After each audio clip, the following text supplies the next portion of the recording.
थावे शक्तिपीठ में अब दर्शन का नियम कानून बदल गया है। मंदिर के गर्भगृह में हुई चोरी और उसके बाद चोर की गिरफ्तारी होने के साथ ही वहां के सुरक्षा व्यवस्था में व्यापक फेरबदल किए गए हैं। अब थावे मंदिर गर्भगृह की तस्वीर लेना पूरी तरह से प्रतिबंधित हो गया है। कोई भी व्यक्ति कैमरा, मोबाइल या किसी भी इलेक्ट्रॉनिक गैजेट के साथ मंदिर के गर्भगृह में प्रवेश नहीं कर सकता है।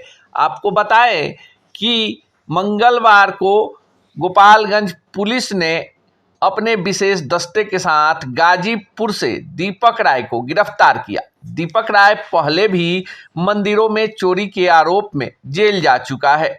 सबसे ज्यादा चौंकाने वाली बात गोपालगंज पुलिस के कप्तान ने मीडिया को बताई। पहले उनका बयान सुनिए और फिर आपको बताते हैं कि किस तरह से चोर ने पूरे चोरी की वारदात को अंजाम दिया।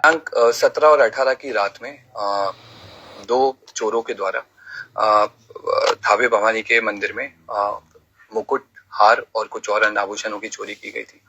इसमें क्योंकि प्रशासन और पुलिस के स्तर से चूक हुई थी, तो हम लोगों ने इसमें जो टीओपी प्रभारी हैं और वहाँ के जो अन्य कर्मी हैं, पुलिसकर्मी, उन पर सब पे कार्रवाई की थी। और क्योंकि चूक भयंकर थी, तो इसमें हम लोगों के स्तर से भी इसकी जो लापरवाही है उसकी हम लोग जवाबदेही लेते हैं, जिम्मेदारी हम लोग लेते हैं एज ए पुलिस अधीक्षक।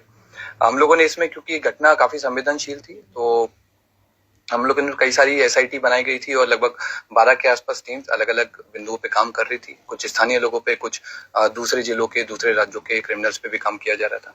उसी क्रम में हम लोगों ने एक व्यक्ति पे फोकस किया जिसका नाम दीपक राय है। ये इसके फादर का नाम देवानंद राय है। ये जमनिया थाना गाजीपुर का रहने वाला है और इसकी हम लोगों ने कल एटवा पुल से गिरफ्तारी की है और इसने अपने अपराध को स्वीकार किया है।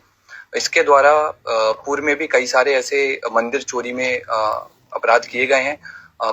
इसी साल मार्च 2025 में इसके द्वारा मऊ जिले के कोतवाली थाने में शीतला माता मंदिर में चोरी की घटना कारित की थी, जिसमें जेल गया था और 13 नवंबर को जेल से छूटा है। जेल से छूटने के बाद में फिर इसने थावे मंदिर और पुणे के एक बड़े मंदिर की रेकी करना स्टार्ट किया। वहाँ के सोने मुकुट के बारे में इसने गूगल पे और यूट्यूब पे अच्छे से सर्च किया और 10 और 11 की रात में थावे मंदिर में आकर प्रॉपर रेकी की और जिस तरह से घटना कारित की गई है उसी तरह से इसके द्वारा रेकी किया गया। मंदिर के पीछे जो अंडर कंस्ट्रक्शन बिल्डिंग है उसमें चढ़ करके इसने देखा कि कैसे आना है, कैसे जाना है और किस तरह से पूरा प्लान करना है। ये उसने उस दिन पूरा स्ट्रेटेजी बनाई और 17 तारीख की शाम को 5 बजे अपने घर से चलकर यहाँ पर थावे मंदिर में 11:45 के आसपास जिस तरह से रेकी की गई थी उसी तरह से इसके द्वारा घटना को कारित किया गया। कारित करने के बाद गांव के रास्ते से होकर पैठान पट्टी होकर के इसके द्वारा वापस अपने घर पे गया और अपने आभूषण को, जो अपना दूसरा साथी है, उसको इसने हैंड ओवर कर दिया ताकि पुलिस अगर इसको पकड़े तो आभूषण नहीं मिले। कितने लोगों ने मिलकर चोरी की? अभी तक की जो हमारा अनुसंधान हुआ है और इससे पूछताछ में अभी तक हम लोग 2 लोगों पे काम किए हैं और 2 लोगों की संलिप्तता पूर्णतः पाई गई है। इसमें दोनों लोग आइडेंटिफाई हो गए हैं। एक व्यक्ति दीपक राय की गिरफ्तारी हुई है। उसके पास से हमको घटना में जो उस दिन घटना हुई थी उस वाला कटर हमने बरामद किया है, जो कपड़े पहने हुए थे वो बरामद किए हैं।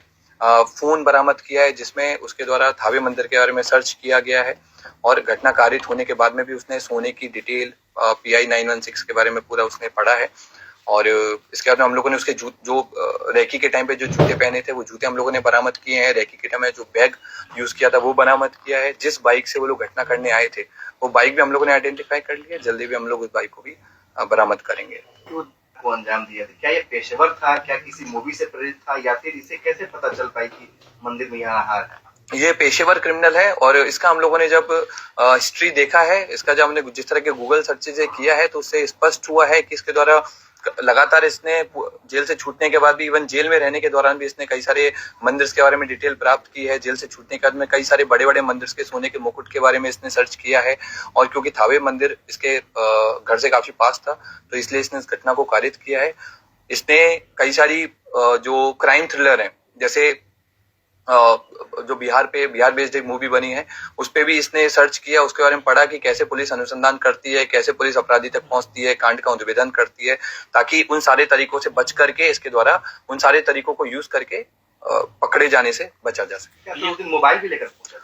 नहीं, उस दिन ये मोबाइल नहीं लेके आया था। इवन जिस दिन रेकी करने आया था उस दिन भी इसने इंश्योर किया था कि इसका कोई भी डिजिटल फुटप्रिंट थावे या फिर गोपालगंज में नहीं रहे, ताकि अगर पुलिस कल को अनुसंधान करे या फिर कोर्ट में आगे ट्रायल हो तो इसके ऊपर कोई ऐसा प्रूफ नहीं मिले कि ये यहाँ पर मौजूद। कितने केसेस में सर ये वांछित रहा है? अभी तक के रिकॉर्ड के हिसाब से हमको इसके ऊपर 5 केसेस मिले हैं, जिनमें बनारस में इसने बाइक चोरी की है, महू में इसने मंदिर चोरी की है, और भी हमें लोकल सोर्सेज से पता लगा है कि पूर्व में भी कई सारे मंदिरों में चोरी कर चुका है, लेकिन वो अभी तक उद्भेदन नहीं हो पाए थे, इसलिए इसका नाम नहीं आया है। जमनिया थाना जो इसका स्थानीय थाना है, वहां पर भी इसके द्वारा घटना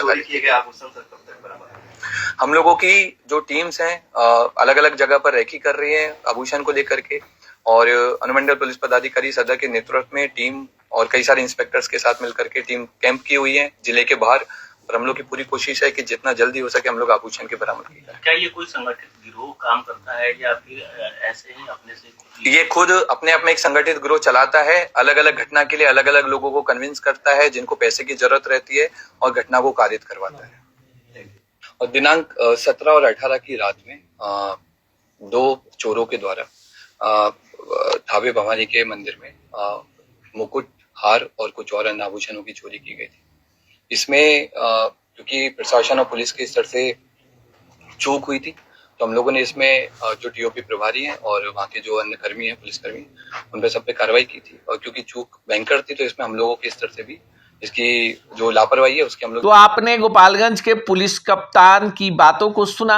अब आपको बताते हैं और दिखाते हैं कि किस तरह से चोरों ने मंदिर के गर्भगृह में प्रवेश किया था और वहां से मां का मुकुट, गहने और दान पेटी उठा ले गए थे। वो विजुअल भी देख लीजिए।